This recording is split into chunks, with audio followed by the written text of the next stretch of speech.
कलौ मोहागारे विषय विससन्ताप्तमनसां तमश्चक्रे दूरं मृदुसदुपदेशामृतगिरा सतां चेतस्तोषित् द्विरदयवनानां मृगपति परेशं साक्षातं गुरुवर कबीरं हृदि नुमः परेशं साक्षातं गुरुवर कबीरं हृदि नुमः यो ब्रह्माणं विदधाति पूर्वं यो वै वेदांश्च प्रणोति तस्मै तमहदेवमात्मबुद्धिप्रकाशं मुमुक्षुर्वै शरणमहं प्रपद्ये मुमुक्षुर्वै शरणमहं प्रपद्ये। श्री सद्गुरुवे नमः। सोहम हंसः सद्गुरु शरणम्। सत्य पुरुष परमात्मा हम सबके हृदय में विराजमान सदगुरु कबीर साहेब, परम आदरणीय महंत श्री जय परमहंस साहेब, परम आदरणीय डॉक्टर जागेसर साहेब जी, आदरणीय सभी महंत साहेबों, भक्त हंसजन, देवी और सज्जनों, परम पावन अवसर अभी मात्र 2 दिन पूर्व हमारी हिंदू संस्कृति से जुड़े हुए पूरे विश्व भर के भक्त लोग, हिंदू लोग होली का पर्व सब लोगों ने मनाया और आज का विषय भी बड़ा सुंदर हमारे आदरणीय महंत साहब ने रखा है, रंग। तो 2 शब्द कहने का सुअवसर आप सब लोगों के बीच अपनी वाणी को पवित्र करने का। सदगुरु कबीर साहब ने रंग को बड़ा ही महत्व दिया। यदि हम देखें तो प्राचीन काल में प्राकृतिक रंग होते थे। प्राकृतिक रंग अर्थात फूलों से बनाए गए रंग होते थे और आजकल तो बहुत प्रकार के केमिकल रंग आ गए हैं, अबीर गुलाल आदि के अलावा भी। लेकिन जब सदगुरु कबीर साहब की बात करें और रंग उसके साथ जुड़ा हो तो हम जानते हैं कि रंग का एक विशेष अर्थ बन जाता है। अभी बहुत सुंदर व्याख्या चल रही थी डॉक्टर जागेसर साहब के माध्यम से माया के बारे में। सदगुरु कबीर साहब ने एक बहुत सुंदर वाणी कही, मन माया तो एक है, माया मन ही समाए। मन माया तो एक है, माया मन ही समाए। क्योंकि मन और माया का जुड़ाव है और मन इस माया को किस ओर ले जाता है, ये एक विशेष महत्वपूर्ण बात है। क्योंकि मन एवं मनुष्याणाम कारणम बंध मोक्षयो। क्योंकि मन माया एक है और मन ही के माध्यम से हम संसार को भी प्राप्त करते हैं और मन के ही माध्यम से परमात्मा को भी प्राप्त करते हैं। तो यह एक बहुत सुंदर चर्चा और बहुत ही सुंदर ढंग से जिस प्रकार से प्रस्तुत किया डॉक्टर साहब जी ने, बहुत बहुत धन्यवाद उनको। बड़ा ही सुंदर और सरल इंग्लिश में कि मैं भी समझ पाया। अब हम विषय पर आते हैं, रंग का। सदगुरु कबीर साहब ने रंग को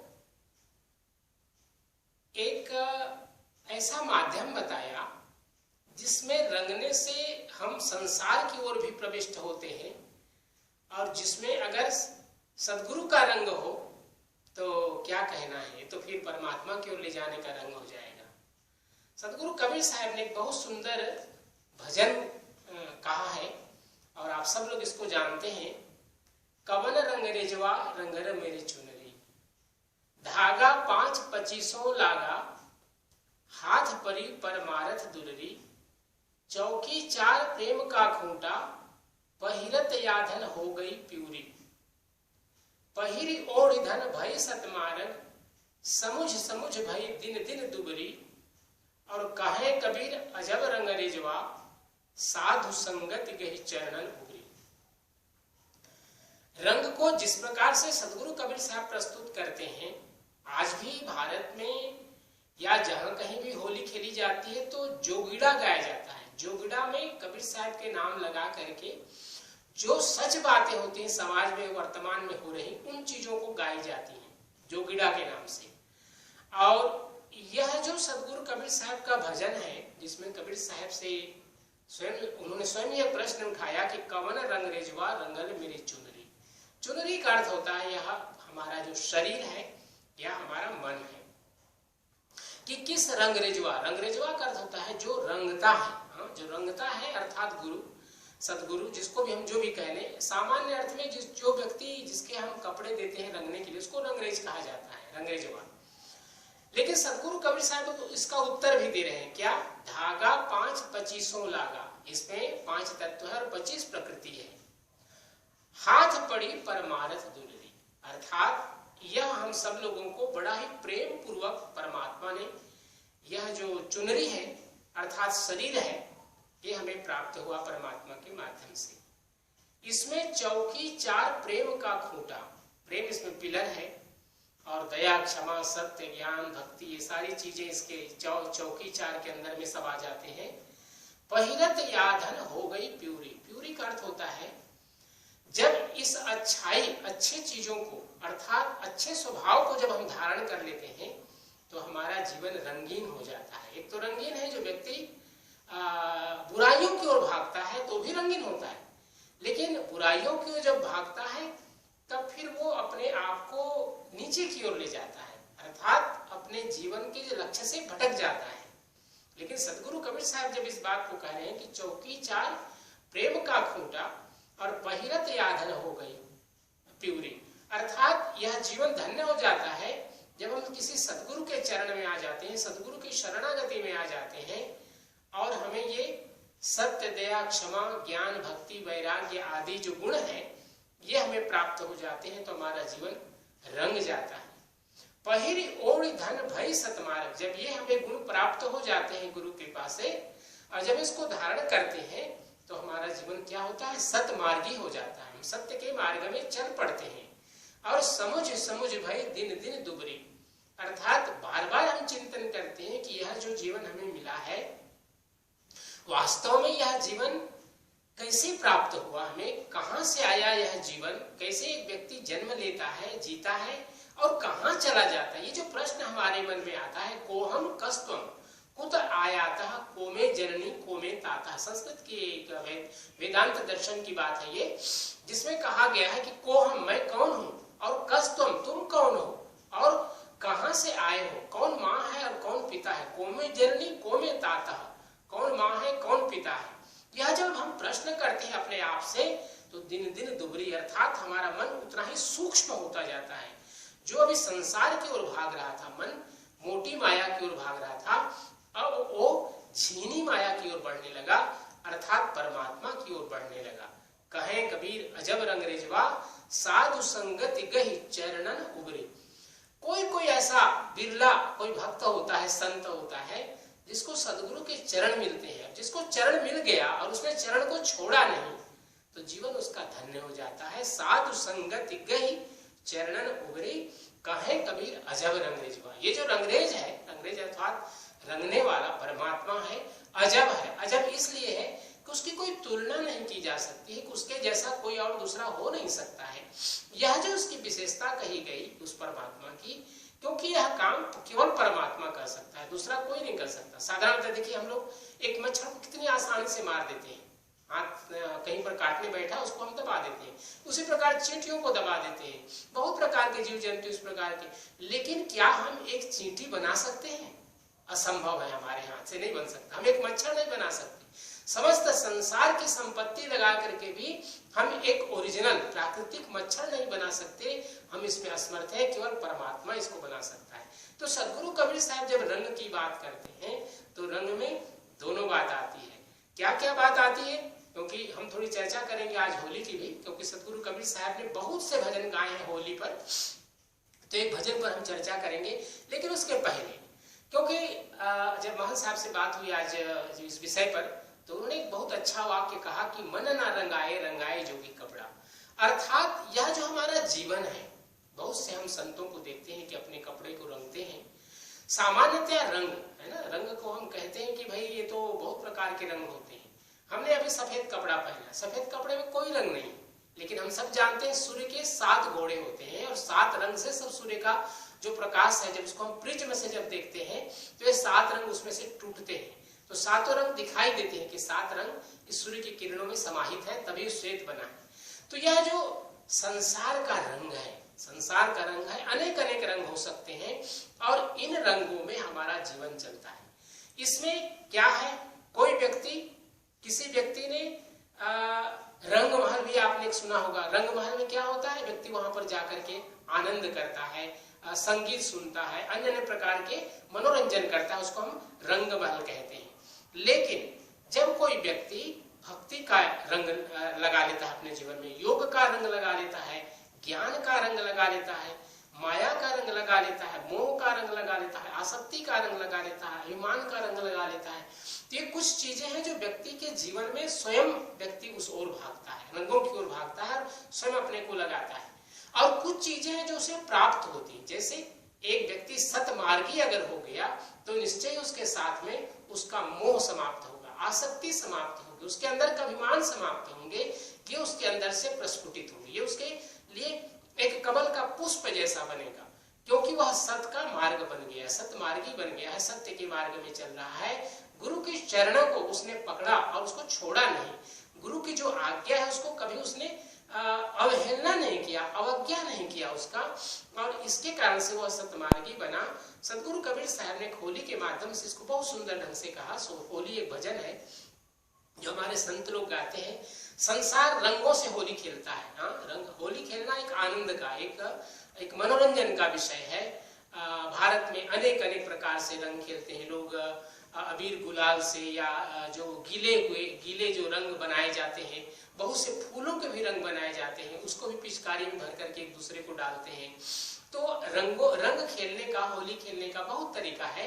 सदगुरु कबीर साहब ने कहा कि होली क्या वास्तविकता की, होली की वास्तविकता क्या है। सदगुरु कबीर साहब कह रहे हैं, होली खेलत संत सुजान आत्म राम से।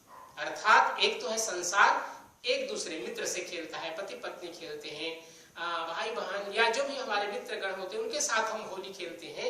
लेकिन सदगुरु कबीर साहब कह रहे हैं कि वास्तव में संत किसके साथ होली खेलते हैं, आत्म राम से। अर्थात जो अपना आत्म स्वरूप है, स्वयं का जो स्वरूप है, जो हमारे अंदर में समाहित है, उसके साथ होली खेलते हैं। ये कौन करते हैं, संत करते हैं। होली खेलत संत सुजान, जो ज्ञानी जन है, सुजान अर्थात ज्ञानी जन है, वो आत्म राम के साथ होली खेलते हैं। और क्या करते हैं, छिन छिन पल पल होली खेलो निश दिन आठों याम। 4 प्रहर के दिवस, 4 प्रहर की रात्रि अर्थात आठों याम, और निशी अर्थात रात्रि और दिन और रात 8 प्रहर वो किसके साथ होली खेलते हैं, छिन छिन पल पल आत्म राम के साथ होली खेलते हैं। ये कौन खेलते हैं, संत खेलते हैं और आत्मज्ञानी खेलते हैं, जो आत्म ज्ञान से जुड़े हुए हैं। लेकिन जो संसार है उसके बारे में सदगुरु कबीर साहब कितनी सुंदर बात कहते हैं, पंडित खेले पोथी पथरा से और काजी किताब कुरान।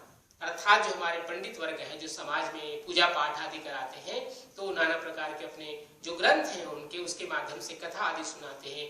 मंदिर में जाते हैं तो पूजो मूर्ति है भगवान की, उसकी पूजा करते हैं और कराते हैं।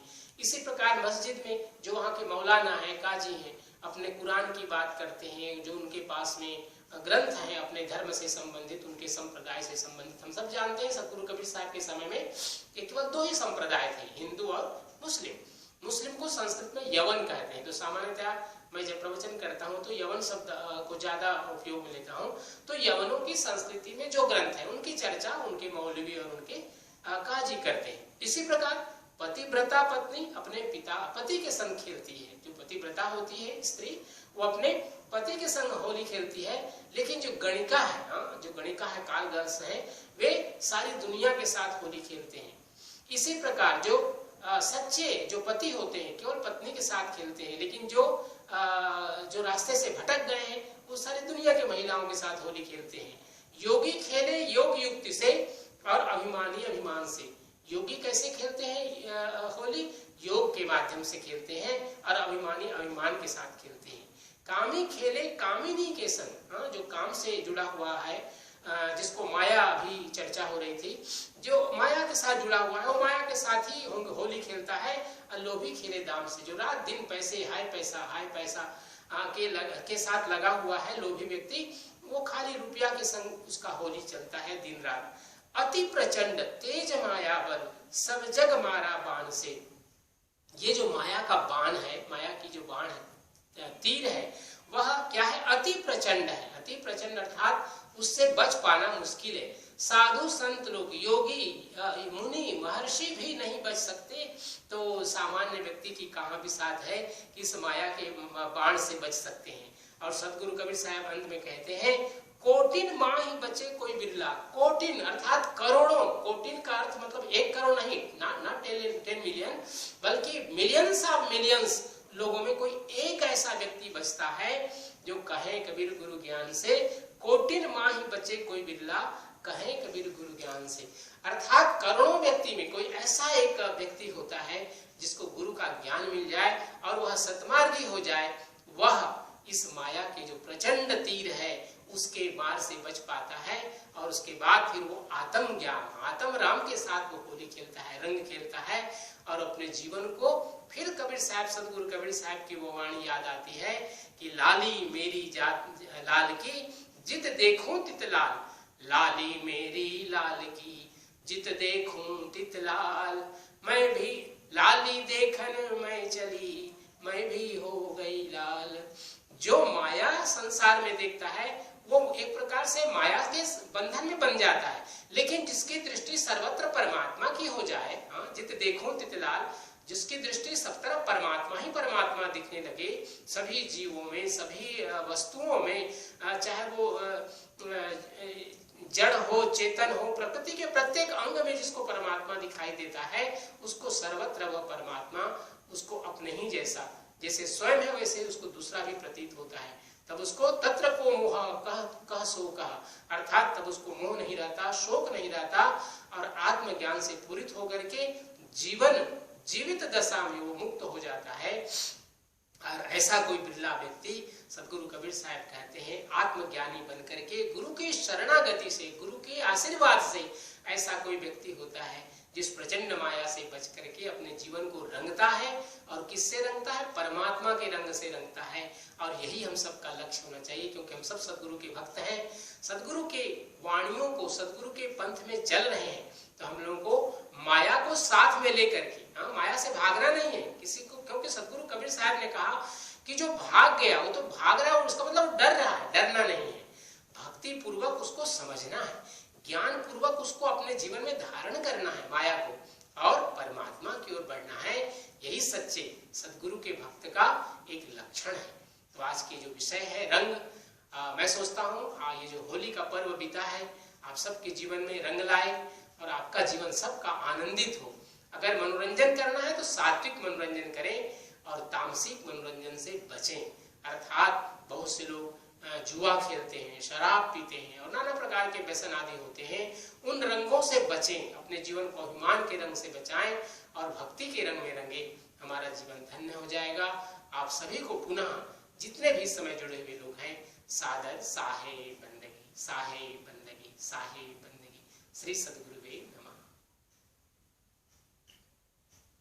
बहुत बहुत आभार आचार्य जी, आपने हमारे बीच इतने सुंदर वक्तव्य रखा। Thank you very much for talking on this theme of colors. And like you said, Sat Kabir Sahib, I'm just going to try to, in brief, translate what Acharya ji said in Hindi. I'm going to translate in English very briefly. Sat Kabir Sahib gave lots of importance on colors, but what kind of colors? We are talking in the spiritual sense of the word, not the mundane sense of the word. Colors, we can make our life colorful, but in which way? It can be in a good way, it can be in a bad way as well.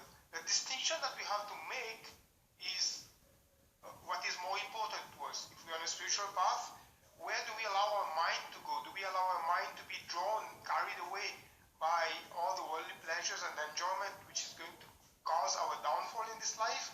Or do we redirect ourselves to go back to our source, which is Satpurush Paramatma? This is what we have to understand, and based on that is how we are able to fulfill ourselves in this life. I also took the example of how in the tradition of holy singing, how people use the jogira, which many of you may be familiar with, Sun Sun More Kabira, because in the end of the singing, people want to draw to the truth of what they are singing and the truth of what Sadhguru Kabir Sahib has given us in his message, instead of just going here and there or wandering here and there without getting the gist of his message. So he talked a little bit about the Guru being the Rangrej, being the one who guides us in the collar. Which collar? The collar of knowledge, which leads us to God. And also he talked about how we have to wear those collars that the Guru imparts to us, so that we are able to become that kind of colorful which leads us to that path of truth, that path of righteousness, instead of being so colorful that we get into the worldly colors and we deviate from the Satya, from the truth. Also, he talked about Manna Rangaye, Jogi Kapara Rangaye, which means that instead of coloring our mind, in other words, we are talking about the subtle body, not our material, not the mortal body, not the physical body. If we just take time or just get ourselves to color our body or get into the material side of things, we will not be able to uplift ourselves, we will not be able to fulfill ourselves in this life. And in the end, he also talked about this famous bhajan, which I think many of you know, and I think we should sing it. And maybe I'll just take some time just to sing this bhajan. All of us can join me. We're going to sing this bhajan, which is very famous bhajan from Sant Kabir Sahib's teachings on holy, and it gives us the adhyatmic meaning, the spiritual significance of what holy is in our life. I would just like to end with singing this bhajan before I give my interpretation of this.